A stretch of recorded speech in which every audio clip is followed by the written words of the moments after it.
Okay, everyone, thank you for joining me. This is Mike Volkin. Today we're joined with Reuben Swartz, the founder of Mimiran. Did I pronounce that right? Yes, Mimiran? Mimiran. All right.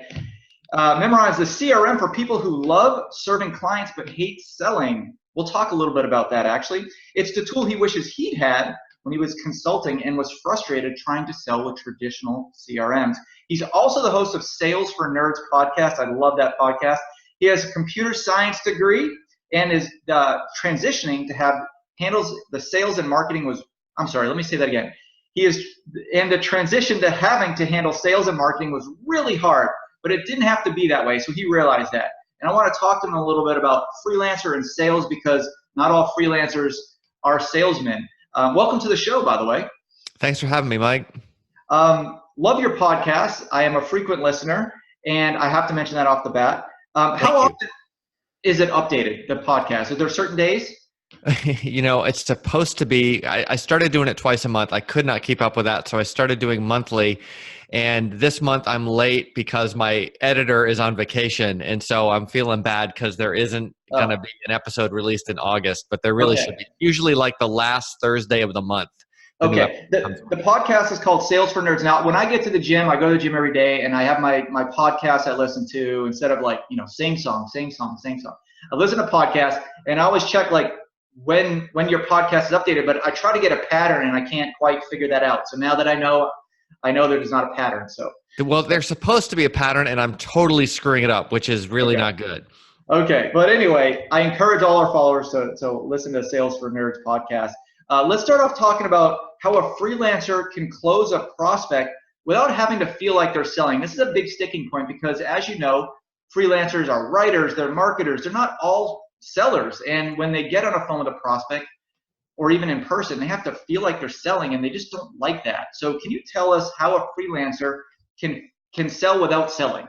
Sure. And this is something that I struggled with for years because I knew I had to quote unquote sell, and I hated it. And I think something that helped me figure out a different way to frame it is we all like to buy things, but we hate being sold. There's a lot of sales experiences that we've probably had that didn't feel like a sales experience. They felt like someone awesome was helping us solve a problem that we had. And then there's a bunch of crappy sales experiences we had where somebody was trying to sell us and was really about making themselves the hero instead of us. And so for me, the big switch was I'm not actually going to try to sell somebody. I'm going to try to help them. Mm-hmm. Because as a consultant, that's what I do. That's what I enjoy doing. That's what I'm good at. That's what feels natural to me. If I'm trying to sell them, I bought all these sales books and I tried to follow all these quote unquote best practices. Yeah. They were really more for like, you're the new junior sales rep at IBM kind of thing. Not I'm just somebody trying to help a client. But I think if you can position it as I'm just here to help you, what do you need to do? Let me really try to understand your problem, what you're trying to do so that I can get you the solution you need. And it might involve me. It might involve me sending you to someone else. It might involve me telling you, hey, you know what? You actually have bigger fish to fry right now. Don't even worry about this. Right. It's not the right time. Yeah. One of the things I like to do to prevent the feeling that I'm selling is I like to prepare in advance a list of questions, because if I'm the one dominating a conversation and I'm the one asking questions, I'm the one that is dictating the answers and how the questions are going to go, not them.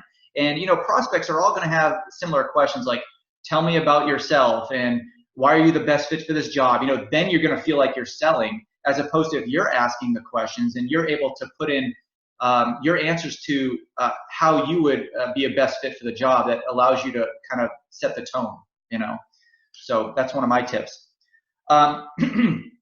Along the lines of selling, what are your favorite methods for prospecting as a freelancer, getting those prospects on the phone or in person? Do you have favorite marketing methods that you like to use? Absolutely. And this is something that, again, I struggled with tremendously and unnecessarily, but taking that same philosophy of I'm not here to sell, I'm not here to prospect, I'm here to help. I think the biggest thing that people miss is that there's a set of people that they already know.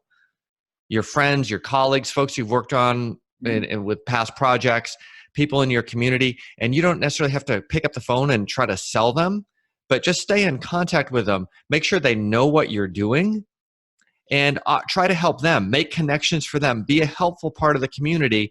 And it's not it's not entirely predictable. Like, I'm going to make this many phone calls and a week later I'm going to have so many projects. But over time, you build up that karmic capital, that social capital, and people are going to be referring business to you. They're going to pick up the phone and call you when they have a problem that is up your alley. So make sure you're doing that. And also, one thing that was surprising for me as an introvert is my life's actually better because I'm actually spending more time having conversations with people. So that's step number one, right? If the people that you know don't even know what you're doing, make sure they know, and do it with a phone call. Don't just send them an email. Secondly, I think sort of along the lines of the transition from selling to helping, I sort of made a transition from marketing to teaching. So marketing and selling, it's kind of like all about us and we're awesome. Helping and teaching is really about the other person. Mm-hmm. So if you're a freelance writer, offer tips on how to write better. If you're a freelance developer, offer tips on, how to test your iOS app or whatever it is that you really focus on. Almost like you're putting yourself out of a job. It seems a little counterintuitive, but you're basically helping the people that you are most eager to help, who are going to see the most value in your help, and positioning yourself as an expert to them. So offer something on your website, offer articles, content, and then have a lead magnet that will convert somebody from a visitor to a lead if they are interested in going deeper into whatever your area of expertise is. But the whole philosophy here is, I'm here to help you. I'm here to teach you, not that I'm doing a ton of prospecting and marketing, at least for me, and for, I think, a set of us who just don't feel comfortable with that kind of aggressive sales and marketing approach. Yeah, most freelancers don't do content. Content is king. So it also, in addition to all that great stuff you just mentioned, it also puts you in a better position automatically than anyone else they're interviewing. Absolutely. You're automatically seen as the expert and can solve their problems. I often talk about making it as easy as possible for your clients to sign with you. And I noticed Mimiran has e-signatures, which I love. What else do you recommend to make signing with a freelancer or make signing with a prospect as easy as possible, other than just e-signatures, or any other tactics that you've used to kind of ease a prospect into signing and becoming a client? Sure. And full disclosure, my app started out as proposal automation because that was the part that was driving me nuts as a consultant. Everyone would say, oh yeah, we're ready to get started. And then things would kind of disappear, and it just kind of drove me crazy. So in addition to automating the process, I think the real key is, are you capturing the right stuff in the proposal? Because sometimes you go and you have these great conversations and they say, great, send me a proposal. And then if you send them something that doesn't reflect the conversation, it's just basically a marketing brochure. And that's when you kind of get the client going dead or saying, gosh, I don't really understand this, I'm going to go with someone else. So I say a proposal is a story, not a brochure. And the hero of the story is the buyer, not the seller. So we want to be able to basically recapitulate the conversations we had, maybe the whiteboard diagrams we drew together, the solution that we collaborated to create in a really easy to understand story that shows the customer having their problem, how you help them overcome it, and the awesome results they get. And it shouldn't be a surprise. It should be almost entirely focused on them. I like to show a little slide with Luke and R2 and 3PO meeting Obi-Wan. And it's like, well, who's the hero of the story? And when I started out, probably because I picked up a bunch of bad habits like a lot of us do, I thought I was the hero of the story. I thought I was Luke Skywalker, like going to save the galaxy. But really, we're the old man helping the hero of the story. Our guidance is crucial for them getting where they need to go, but we are not the actual hero. So they should be able to pick this up, read it, nod their head, yep. And I've done this, right? Just sat in the room and just sat there silently while they read through the proposal. And you will kind of want to get that nodding feeling. And even the terms and conditions, right? You want to have your lawyer make sure that you're protected, but it should be human readable. And so they can just go through, spend 5 minutes, 10 minutes reading the proposal, say, yep, that's what we need to do, and sign it and be done. Let's make it easy. Right. So you're actually on the phone or in the room while the prospect is reading through the proposal? Ideally, yes. That is not always possible, but even though I'm all about electronic proposals, I want to be sitting in the room with someone if possible, right? You just have a richer interaction than if you're on the phone, or especially if they're just reading it and you're not around. I actually recommend that in my master class. We talk about that. I've actually tested that before. I've done 10 proposals where I just emailed it off, and I've done 10 proposals where the first time they've seen it is when they're on the phone with me on a Zoom call, zoom.com, and the conversion was about a little bit more than 30% higher if I was on the call with them.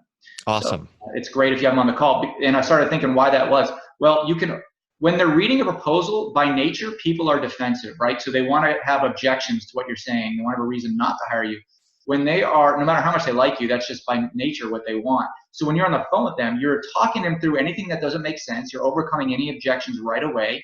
And by the end of the call, it's super personable and they understand everything completely. So you're ready to go by that time. So Mimiran sounds awesome. Can you tell me a little bit more about it and the traction you've gotten and how long you guys have been around? Yeah, sure. And what's funny, you talk about this when you're talking to somebody about a proposal and they're in the room together.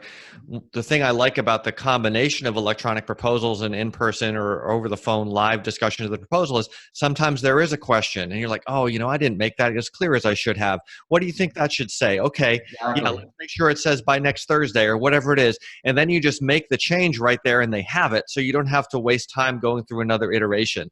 Exactly. So, and it makes your template that much better too, because you see what people skip over and what they focus on and all that stuff. So exactly. I actually started Mimiran as a consultancy, a freelance consultancy, and then I ended up hiring people and did the whole thing. And eventually I needed to just stop traveling. And so I tried to do it without traveling, which wasn't necessary. I mean, it was, there were some good parts to that, definitely, but there's also certain things that I couldn't just take on if I wasn't willing to get on a plane a bunch. Sure. So I ended up developing software because I thought, I've like to think that I've learned a lot of lessons along this path. How can I encapsulate those in a tool so that I can help other people without necessarily selling? Without getting on a plane and traveling. Yeah. And one of the things I noticed, I tended to work with Fortune 500 type companies. But in between, if I could, I would work with much smaller businesses, more like my own business. And I actually thought that was a lot more fun. It didn't pay as much money, but you could make a change and people would act on it instead of, with a big company, half the stuff that you recommend is still sitting in a PowerPoint gathering dust a year later. So true. And that's just the nature of it, right? There's not one that's right or wrong, but I really like that, feeling like I was going to have an immediate impact on a business owner. And so the proposal automation piece came out of the desire to know, really, when is someone reading my proposal, right? Because it's one thing if we go and we discuss it, but then especially with these bigger clients, it was always like, okay, now we have to go discuss with our team and blah, blah, blah, blah. Mm-hmm. And we'd have some follow-up meeting scheduled and that would get rescheduled. And before you know it, it was like, I'm like that dorky guy saying, hey, just wondering if you got my proposal, you have any questions, and wondering if it's helping or hurting for me to leave another voicemail. Am I bothering them or Right. And I'm like, I should at least be able to know if they're reading it, because especially when I had people on payrolls, like, do I need to keep them billing over here because this isn't going to close for a month anyway? Or do they need to actually be in New York on Monday because that's what the client originally said they wanted? And it was just like, it all kind of came back to, I can't magically make someone sign, but at least if I knew if they were reading my proposal, I'd have some notion of where we are in the process and I might be able to pick up the phone and have a conversation. So it's all about timing. Yeah. That's how it started. And then some of my early customers started saying, okay, this is great. Proposals are now not the bottleneck in my business. What can you do to get me more leads? And I never intended to build any functionality for that. I thought I would refer them to some plugins for WordPress or some other technologies. And I realized that even though there's tons of tools out there for lead generation, they're either aimed at e-commerce businesses or they're aimed at larger companies that have a big sales team. Mm-hmm. They're not really aimed at freelancers or consultants where the people doing all the work are also doing the sales and marketing. And so they're not as effective as they could be because they're expecting someone to be on the phone 8 hours a day, or they're expecting that everything can be done with drip automation. And so I wanted a way to get folks like consultants and freelancers or lawyers, people who are really spending their time with clients, not just get them a lead, but get them conversations, because they need that to actually turn somebody into a client. So there's some stuff that Mimiran does a little differently than traditional CRM to get you from a web visitor to a lead to a conversation. And then automating some of the stuff we talked about earlier, like, well, how often do you stay in touch with people? I had a lot of trouble with that. And I was talking to my customers, all small business owners. We were all struggling with, gosh, we're just so busy day to day trying to do our work, close our deals, and then hopefully have a little bit of a life in our quote unquote spare time. It's very hard to make that extra time just to keep those relationships alive. How do we actually build that into our schedule in a way that doesn't overwhelm us? And so I got frustrated with, I was at the time integrating Mimiran with a more traditional CRM, and I was like, this is just too hard. I can't, there's too much cognitive stress. Why don't I just make it easy to do this stuff that's actually really important for my business and my life? And so that kind of squared the circle on calling it a CRM. And it really is a CRM for people who hate selling, right? It's like, Yeah. I don't want to go sell someone, but I want to go help people. I immediately identified it with it when I saw it. It sounds like you're addressing one of the weak points that freelancers have for bringing in clients, and it's such a great idea. I wish you the best of success as you continue on with that. Can you tell me a little bit about where our audience can find Mimiran and where they can follow you online? Sure. You can find Mimiran at mimiran.com. You can find me at Reuben at mimiran.com. You can also check out salesfornerds.io or find me on Twitter or LinkedIn. And yeah, thanks so much for having me. I hope this is helpful. I think the big thing for me is so many of the struggles I had with sales and marketing as a freelancer were my own mental barriers that I had erected for myself. They were not actually things that should have held me back. And my mission now, kind of like yours is, Mike, is to help folks who are in that position realize that they don't have to be held back by these barriers. Yeah, you're not the only one that was struggling, that continues to struggle with those problems, and you're creating a solution for it. I love it. Thanks so much for joining me. The answers you gave were very compelling and very. Thanks, Mike. Yeah, Thanks very for good. having me. Thanks so much. Take care. Bye.